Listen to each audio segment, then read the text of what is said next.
अस्सलाम वालेकुम। इस वीडियो में मैं आपको एक्सप्लेन करूँगा कि जो 1.9 के साथ हमारा की पीसीबी है वो किस तरह से अटैच होगा। तो उसके लिए सिंपली तरीका ये है कि जो आपका एलसीडी का जैक है जो इसकी डाटा और पावर लाइंस के ऊपर आ रहा है, तो आपको एक एक्स्ट्रा जैक चाहिए। उसके लिए ये आपको एक्स्ट्रा जैक चाहिए।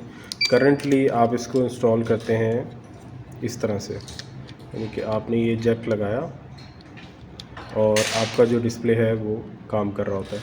तो करना अपनी ये कि सिस्टम ऑफ कोर्स ऑफ करके मैं बस ऑन पे आपको डेमो दूंगा।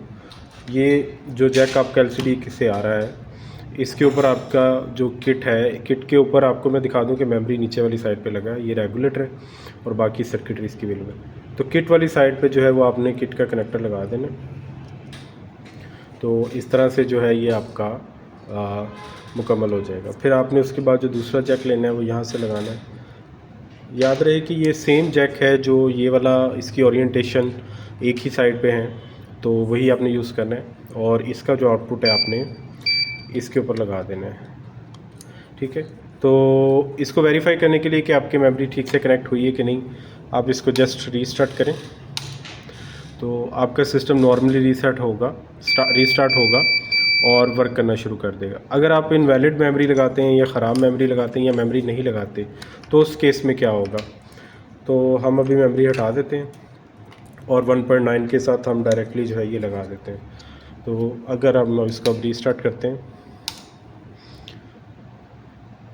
डेमो मोड, और आपके जो बटन है कंसोल वो काम नहीं करेगी और डिस्प्ले भी जो है वो फर्दर नहीं आएगा।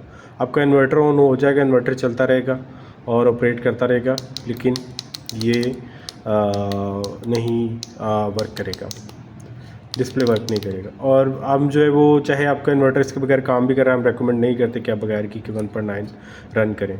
तो 1.9 को इस्तेमाल करने के लिए अगर आप फाइल भी बाय करते हैं तो आपको जो की पीसीबी है वो चाहिए होगा। अच्छा, की पीसीबी जो है वो आप हमसे ऑनलाइन ऑर्डर कर सकते हैं। और दूसरी बात ये है कि की पीसीबी जो लोग चाह रहे हैं कि हम इसकी पीसीबी को एलसीडी के पीछे लगाना चाह रहे हैं, तो वो वहाँ पे अपना एलसीडी का सर्किटरी डिज़ाइन कर सकते हैं। इसकी जो सर्किटरी और स्कीमेटिक्स वगैरह हम जल्दी आपके साथ शेयर कर देंगे। हमारे पास एक रेफरेंस एलसीडी बोर्ड भी बना पड़ा हुआ है, डिज़ाइन पीसीबी, वो भी आपके साथ जल्दी शेयर कर देंगे ताकि आपको, अगर आप पीसीबी लगाना चाह रहे हैं, कंपोनेंट्स यहाँ पे लगाना चाह रहे हैं तो आप लगा सकते हैं।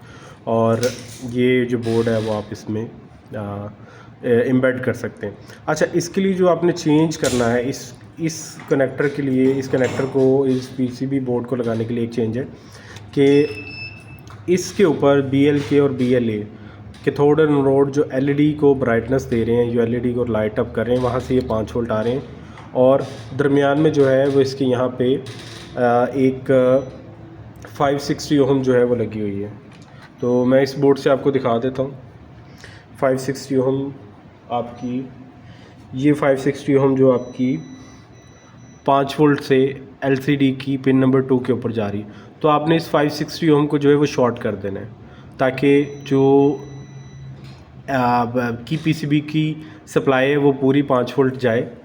और उसके बाद की पीसीबी के ऊपर जो है वो रेजिस्टेंस लगाई गई है, ये 560 ओम लगाई गई है LCD की ब्राइटनेस को कंट्रोल करने के लिए। तो 5 वोल्ट्स आपकी यहाँ तक बिल्कुल ठीक आएंगे और जो LED की ब्राइटनेस है वो ये रजिस्टर आपका कंट्रोल करेगा। तो ये अगर आप देख सकते हैं, तो आपने जो 560 ओम यहाँ पे है उसको आपने रिमूव कर देना। और बाकी जो चेंजेस हैं 1.9 को चलाने के लिए वो वही हैं। ये आपकी 100 K की रेजिस्टेंसेस 3 होनी चाहिए, जो नॉर्मल पुराने डिवाइस के अंदर, जो इन्वर्टर के अंदर था शुरू से, वो वैसे ही आपने रखना है। जो 358 के पास ये 4 शंट रजिस्टर आपने लगाने हैं 0.1 ओम के, और इसके अलावा जो 358 के पास पिन नंबर 1 और 2 के ऊपर 2 रेजिस्टेंसेस लगी हैं। एक जो है वो 10 K जिसको आपने 6.8 K करना है, और दूसरी 1 K है।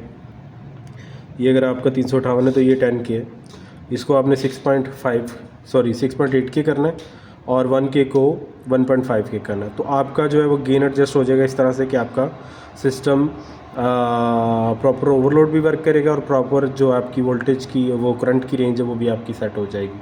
तो आप ये यूज़ कर सकते हैं। दूसरी बात ये है कि हमेशा NTC लाजमी यूज़ करें, अपने फ़ैन जो है वो लाजमी इस्तेमाल करें, हीटिंग सेंसिंग के लिए जो है वो NTC हमेशा यूज़ करें। Thank you so much.